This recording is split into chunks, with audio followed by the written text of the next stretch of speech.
Ny marika toko fahasivy andininy fahadimy amby telopolo no iarahantsika amin'ity fotoana ity. Marika toko fahasivy ny andininy fahadimy amby telopolo. Mba ho vakin'ny mpiandraikitra rehetra zany amin'ny anaran'ny Tompo manao hoe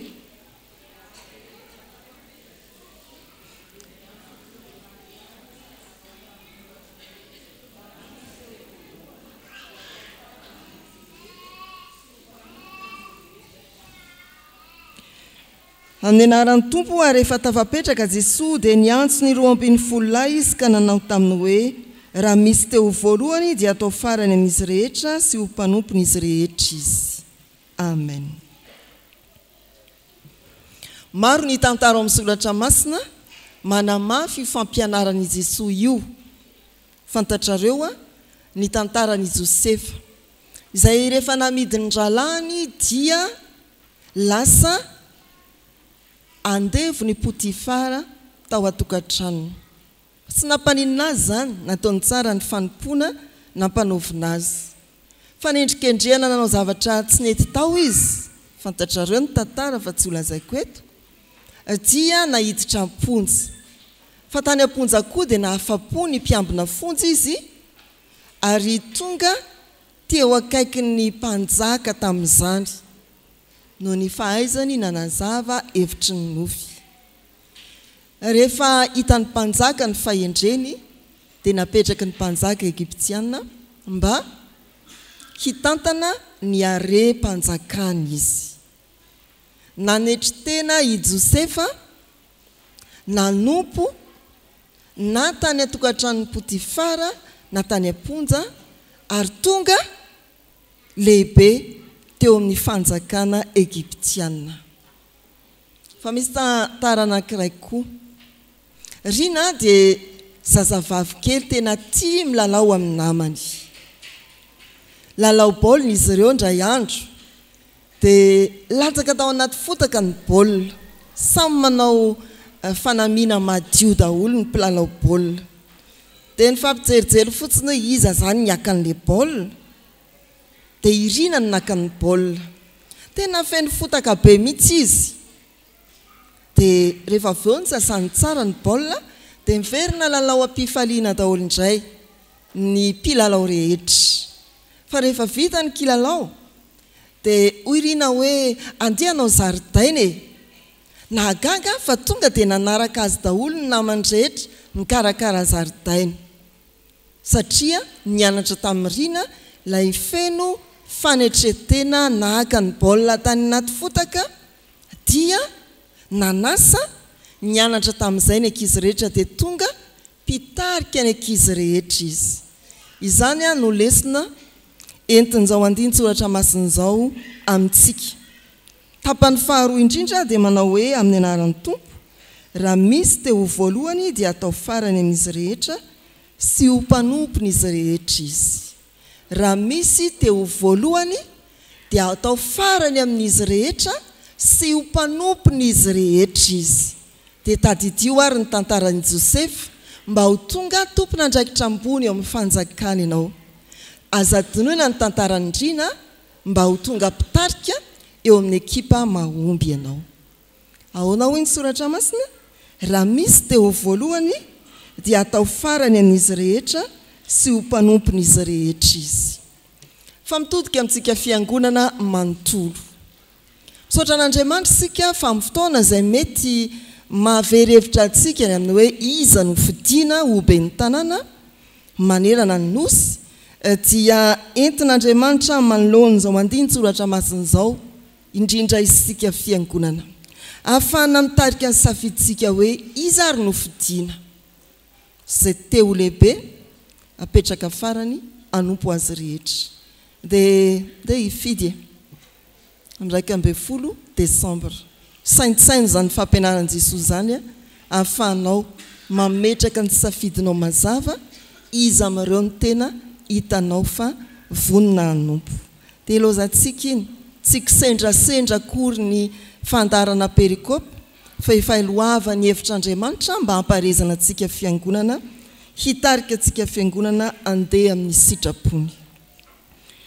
izao andiny tsoratra masina zao ny marika toko fahasivy andiny fahadimy amby telopolo dia mizara roa mazava tsara. Andaniny Jesosy ilay mpampianatra ary ankilany ny hevitra nampitainy tamin'ny mpianatra. Tapany voalohany dia manao hoe amin'ny anaran'ny Tompo, rehefa tafapetraka Jesosy dia niantso ny 12 lahy izy ka nanao taminy hoe. Ny faharoa izay tsy averina intsony Jesosy mampianatra ny amin'izay teo voalohany. Ity voalohany tia dia fampianarana fanetretena koa, fa tsy tamin'ny alalan'ny teny fa tamin'ny alalan'ny fihetsika nataony Jesosy. Fampianarana voalohany, fampianarana amin'ny fanetretena dia ny fihetsika nataony Jesosy. Ny fampianarana faharoa, fampianarana amin'ny fanetretena dia ny teny nataony Jesosy raha misy teo voalohany. Tapany voalohany ary ny rahantsika fefa ampy ilay fitariana kely ara-tantara teo amin'ny tapany faharoa. Tapany voalohany dia misy hetsika anankitelo na fihetsika anankitelo nataony Jesosy.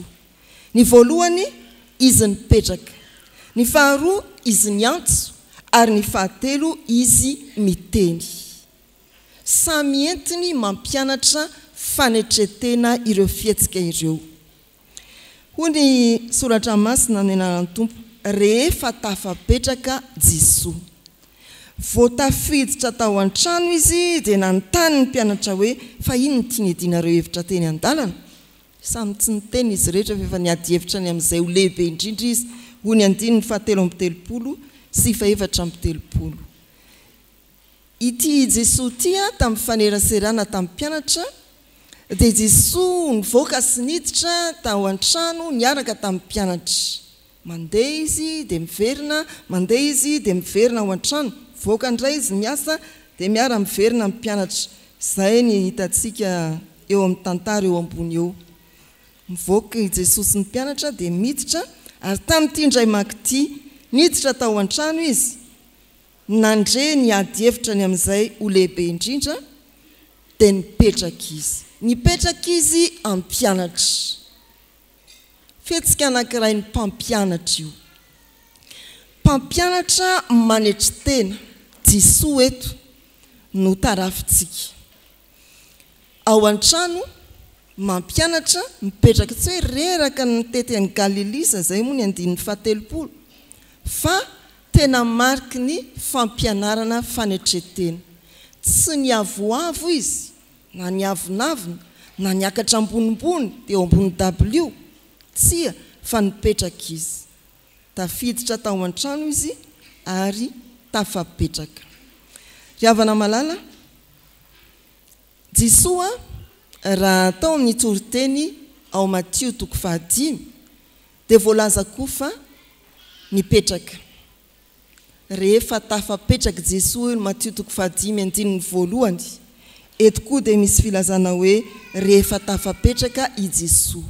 Ireo ihany ny fitenenana hoe tafapetraka ao amin'ny filazantsara na ao amin'ny testameta vaovao azy. Ireo ihany ny voambolana hoe tafapetraka. Tena hetsika ataony Jesosy manatona ny mpianatra amin'ny fanetretena ity mipetraka ity. Mety maro aminareo ny ofana ho mpampianatra, indrindra mpampianatra sekoly alahady dia nilazana hoe azonao atao tsara ny tondra ny mpianatra mivoaka ivelany eo antokotany-piangonana ho an'ny sokady zaza ohatra na ny sokady lehibe koa aza dia eo ianareo tena maka ny laharana mitovy. Ataovy manao faribolana ny mpianatra dia mipetraha ianao, na tsy misy hipetrahana maka alavana mitovy amin'ny mpianatra ianao, fa fifaliana ho azy ary fahombiazana sahady amin'ny fampianarana izany. Andramo ane tena faly mihitsy, na miarahabakizy fotsiny ianao dia somary mipetraka ambany, gaga izy. Ahoana ty olon-dehibe mipetraka ambany ity, miarahaba fa gaga izy.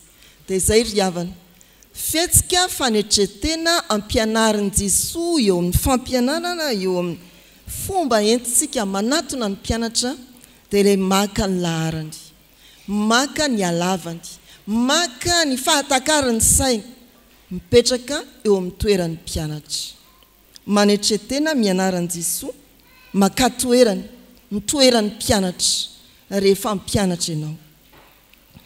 Ny hetsika faharoa dia miantso. Ny miantso dia fitadiavana zay ifandraisana akaiky. Fitadiavana zay ifandraisana akaiky. Ny voambolana hoe miantso eto dia voambolana mahazatra antsika eo amin'ny fampiasana finday foneo. Foneo kely ary zany fifandraisana zany na aiza hatrany ampitan-dranomasina lavitra azy fe ankehitriny no ny fandrosoana ny teknôlôjia dia afaka mifandray. Ary Jesosy eto dia niantso ny mpianatra. Tsy nampiasa finday izy akory fa nanala zay mety ho elanelana teo aminy sy ny mpianatra 12, niantso ny 12. Nanala zay elanelana zay izy. Inona moa le elanelana nisy tao? Mbola tsy maty akory Jesosy fa vao nilaza fotsiny zany ka ho faty homboany eo amin'ny azo fijaliana ny 20 hatramin'ny 20 dia efa nitady zay ho voalohany sy soloany Jesosy no resahany reto mpianatra reto. Dia misy hoe mbola tsy maty akory dada sy neny dia hoe ahoana io lovy io? Azany fa izany elanelana zany no nisoroany Jesosy hoe avy miresaka ndao ifandray azavaiko aminareo. Inona moa ny atao hoe teo voalohany teo lehibe nareo zao no izy avy miresaka. Esory ny elanelana amin'ny fanetretena, esory ny elanelana eo amin'ny mpiarabelona amintsika sy isika. Mety ao atokantrano misy elanelana be nefa fandrina ny iraisana tsy mifampiresaka sanatria nefa mpivady elanelana be. Rindrina ny manefitra dia samy maka ho azy. Ao amin'ny fianakaviana misy elanelana be. Omby mahitsy le lafiny namany. Eo amin'ny fiarahamonina misy elanelana be. Any amin'ny toeram-piasana hafa ny fifandraisany lehibe amin'ny mpiasa madinika. Ndeha ho ravana zany. La iantso tsy amin'ny alalan'ny finday fa manala elanelana fa la azo fijaliany Jesosy. Io no mampifanakaiky atsika. Io no mampiravina ny fihavanana izay mety misy elanelana. Fifaliana tokoa ry havana zany hoe mandray antso avy amin'ny lehibe anao. Mety ho tahotra koa nefa indraindray. Fa tsy maintsy taitra foana ny olona hoe ny lehibe no miantso ao anatin'ny amin'ny alalan'ny finday. Raha izay mpitandrina ohatra ny mahita fa ny ray aman-dreny filohan'ny FJG no miantso anay dia falsahirana izay. Inona no ambaran'ity ray aman-dreny ity? Na koa ny sekretera jeneraly na koa ny président synodaly fa izy miezaka manatona zava-dehibe zany. Ny lehibe midina miantso zava-dehibe zany. Na ho fananarana, na ho fibedesana, na ho fampahirezana efa zava-dehibe zany. Azay no antsoina antsika hoe tahaka ny Jesosy foneo ny olona. Antso ny olona. Esory ny elanelana manetretena. Ary ny azo fijaliany Jesosy no entintsika manatanteraka an'izany. Lay nampiavana antsika tamin'Andriamanitra, lay mampiavana antsika samy isika. Ny fahatelo dia Jesosy miteny. Jesosy nanao hoe, hoy ny soratra masina. Niantso 12 izy ka nanao taminy hoe. Fomba fiteny mampita hafatra tsy mahery vaika na amin'ny alalan'ny trerona kitakita gidragidra no hoe manina moa zany mbola tsy maty akory nefa nareo mitady zay ho lehibe indrindra. Tsia fa tena fampitana teny malefaka nefa misy hery.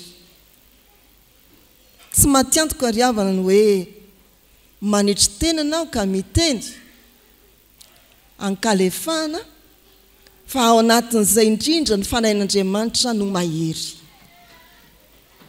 fanomezam-pahasoavana zany ny fanetretenanao no mampahery ny teny ataonao ny fanetretenany Jesosy nampahery ny fampianarana ataony momba ny fanetretena tamin'ireto mpianatra reto miteny io voambolan'io raha ao amin'ny teny fototra dia tsy miaraka afa-tsy amin'ny Jesosy ihany Jesosy na Andriamanitra ihany no lazaina miaraka amin'ny voambolana hoe miteny io voambolan'io ary izay teny izay araka ny soratra masina dia tadiditsika koa ny filazana hoe ny teny toy izay manana fahefana i Jesosy tsy trerona tsy kitakita tsy velively tsia fa teny misy fahefana atao amin'ny fanetretena fa misy fahefana sy hery avy any ambony ry havana malala misy lesona telo izay napetraka i Jesosy